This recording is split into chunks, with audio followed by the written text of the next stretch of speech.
Hey guys, this is Batteries, or at least according to the IRS, and that's a little odds reference for you. And today, we're going to be doing something different. I decided that I would actually try DOWSEYS Grandmaster Challenge with Oni. However, I did put a spin on my rules. Number one, under no circumstances am I allowed to tunnel, camp, or in any case do anything along the lines of that. If I do that, the match is completely forfeit, and I cannot Grandmaster from it. Number two, to get the Grandmaster achievement, I have to get either a Ruthless or a Merciless, not a complete Merciless. The thing with most killers is that you can't really get Mercilesses unless you are trying really hard, and I'm not like that, so I don't see any purpose in doing that. And the final rule is that if any survivor escapes whatsoever, then I have to automatically lose my Grandmaster. Today, we did this with Oni, and I hope y'all enjoy the video. If y'all been wondering where I've been for the past week, I have been trying to think of content ideas, and this popped into my head. And for everyone sticking around, those 45 people, thank you. But enough of my touchy-feely oogie-boogie. Let's get into this. Now, this will be commentating my game, so let's get into the game right now. So as we can see, we got Badham Preschool number 3. Now, I do not like Badham as a map. In my opinion, gens are far too spread out, but we are playing Oni, so it is a little bit better. Right away, I can see a Fang. If y'all do not know, this is a TTV. He's a really chill dude. Go follow him. His name is, well, in the bar. I'll zoom it in for you right now, and get a good look at that. But anyway, I injure Fang so I can get a little bit of my blood. She vaults the window, and she doesn't have live, which is a little confusing, and Fang makes a bit of an oopsie here, and decides to vault the window again. She could have actually done better, and could have extended the chase by going over to the car loop, and could have actually wasted a lot more of my time, and couldn't have forfeited me a little bit more of my power, but she doesn't do that, and I get a first hook in the first 5 gens. Then I see some scratch marks, and this is the TTV, so I decide to not chase her, but instead get some blood and then go after her.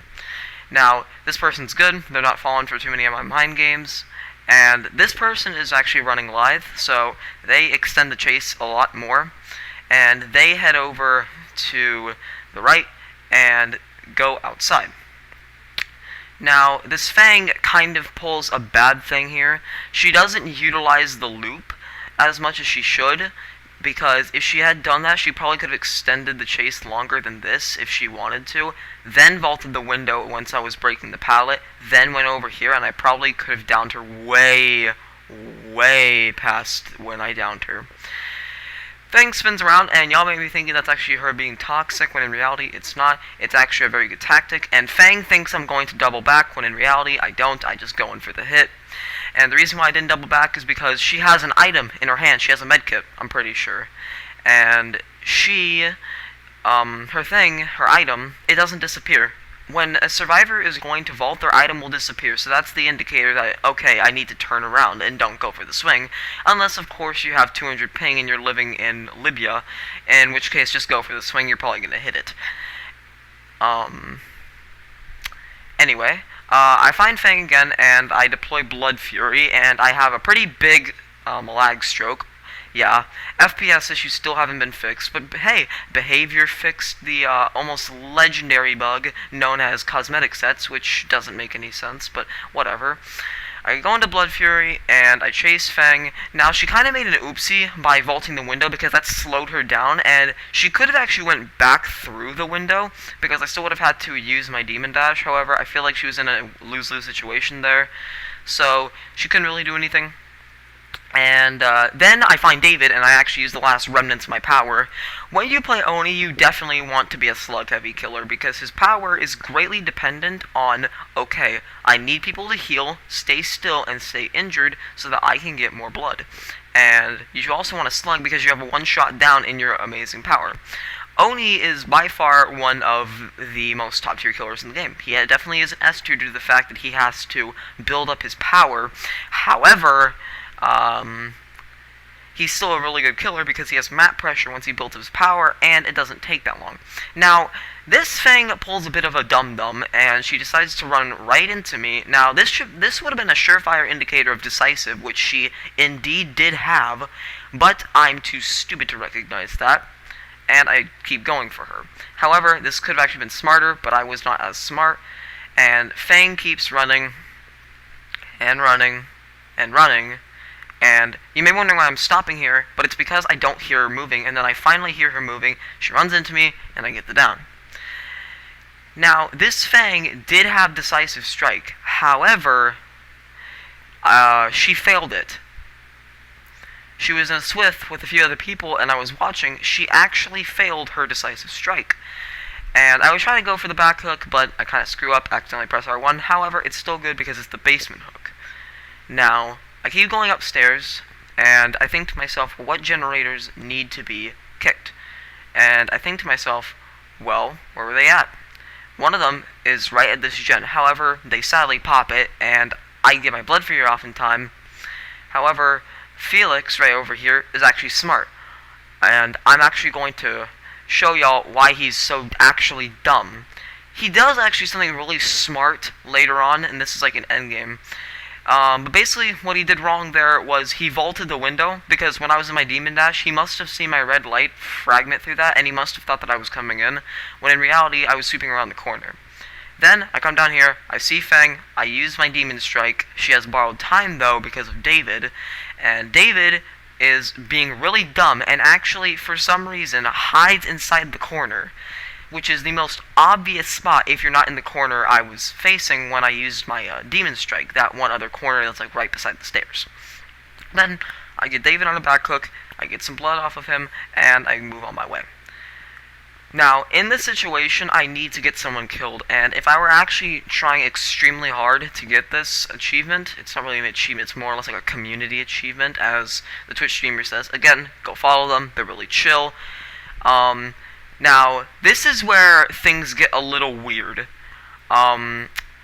This Fang has DS still, and it confused me, because she didn't use it before, and I thought she failed it, when in reality, I kinda debated, y'all. She didn't fail it, she saved it. This Fang is actually really smart. However, she still doesn't utilize the loop that was right beside her. But she actually could have done something better. She could have ran to Shaq, which she does do, but she definitely feels like she's gonna vault the window, when in reality she goes for the pallet, and I actually get Shaq pallet out of the way, which really helps in endgame when Felix comes back here. Now, I do a little tech, I like calling it the window tech for killers. Basically, you move your red light in one direction, the survivor thinks you're going in that direction, and in reality, you vault the window, they think you're going over the other way, and it actually works half the time. Felix tries to get a body block in, but it doesn't work, and I get some blood, and Fang is now dead. I have succeeded in getting someone killed. This is the moment where it matters the most. If I had not gotten this Fang killed right here, I probably would have lost the game. If Fang had a dead hard, it probably would have lasted longer, and I probably would have lost another gen. So, now, we have only 3 people remaining. We have the TTV, we have Austin, and we have the YouTuber. Now, this is where things start getting a little tricky. I pull a big dumb and decide that I'm going to do that, and instead of doing the smart thing and just breaking that with my Demon Dash, no, I say, you know what, we're acting big brain today, and I pull a dumb because Felix went behind the fence and I could have gotten a free down. However, I see this, I don't think the pallet's actually on this side when in reality it is, and I kind of get screwed, and I use my Demon Dash on accident because I'm stupid. I go upstairs, Fang is right here, and the most easy hit of my life is the one I miss. And I can't find her, and it leads me to wasting my Demon Dash. However, I did get a few points out of it. So, this generator right here is progressing, and I need to kick it, and now I can go downstairs and kick the other gen, because that also needs to be regressed. I cannot have too many gens be popped at once, because then I'm going to lose, and I'm not going to get the challenge done. Now, what I do here is I actually think to myself, well, what generator do I think is being completed? And it's that one, because I remember David was over there, and he was unhooked, so he's definitely over there, considering that no one else was. So I go over here. Yes, the generator was being worked on, and I think he's in the locker, because this David has proven not to be bad, but he definitely isn't that good either, so I would suspect that he was in a locker. Now I'm thinking that he probably either went to the 2 lockers behind me, or something different. But differentiating on that, I head back over here, considering that there are 2 gens in this area that could be being worked on by either Felix or Fang. Fang is over here, and she gives me some of her blood orbs from the hit. Fun fact about Oni, when you hit somebody, you actually gain blood orbs that look like that. About, I'm pretty sure, 40 of them. And I get that, and now I have my power. Now you may be thinking, oh, why are you not using it here? Well, I know what's going to happen. I would use it here if I knew that she knew my mind games. However, she thinks that I'm heading back, and I get the lucky hit on her. And I get a free hook about it. And I get a free hook out of it. Now, this is where things start getting bonky. I practically screw up. I do not monitor the generator that I'm looking at right now, because watch this. Felix runs over there, and I don't go for him. I let him go to that gen, and he pops it. You know, like a normal person would. Now, David pulls a big dumb here.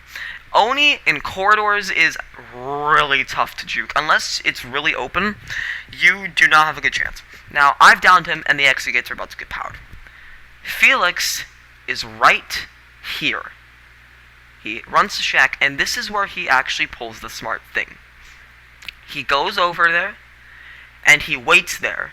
That was actually really smart of him. Because he did that, he actually denied me a complete hit, which was actually really smart on his part. Now, he kind of pulls a big dumb here, and he doesn't use the window. And I corner him off diagonally, because I'm a bit faster, and I can corner him off. Now, he goes over for Fang, but I hit him. Now, Fang has adrenaline, which is really bad for me, because now she could pick 2 people up at once without any repercussions, because she probably also has decisive. I did not check after the match, but she heals him. David has dead hard because he's a David, and I still down him. Now I have those 2, and Fang is now going to try and go get Felix. You always want to have 2 or more people in the endgame, because if it's only you, then chances are you're not going to win. That's why endgame for Survivor is really janky, unless the exit gates are from different areas. Now, Fang does the smart thing and chooses to loop. However, she could have gotten way more in, but she decides that she doesn't want to take the hit. And she goes around the fence, which is a really bad idea, because she could have went to the window and just used her lithe to go over there. Now, Felix is here, and this Fang wants to drop the pallet on me, which is really dumb, because now I can just get an entirely free hit on Fang. However, I hit Felix, and Fang goes over here and decides that she might go back over to David, because she sees his aura, obviously. However, it kind of screws up. She has no pallet here anymore because she used it. She could have gone way more distance. I down her, and that would be the game. No one in this match had Unbreakable, which is really good for me. And I will be back with y'all, and I will show y'all me hooking them so that I can present the end of the match and end the video. That was the gameplay, and I had a really, really fun time doing this challenge. If y'all would like to see more challenges, hit the link below, and the link below, what am I talking about? Comment below who you want to see, and whatever gets the most votes, even though this channel never gets any views or comments, because I am irrelevant. So, if this video actually does gain some traction, which I really hope it does, be sure to comment who you want to see next to the Grandmaster challenge, and I will upload that. I'm going to try to have a more constant upload schedule, because now I have more normality in my, of course, life now. And also, I was recovering from the Pfizer shot. Your boy is now completely immunized. We are fighting against COVID. We are going to help the world. Anyways, thank y'all for watching, and I will see y'all in the next video. Have a good time. Be calm, be cool, be kind, and above all else, enjoy your life. I'm Batteries, and I'll see you later.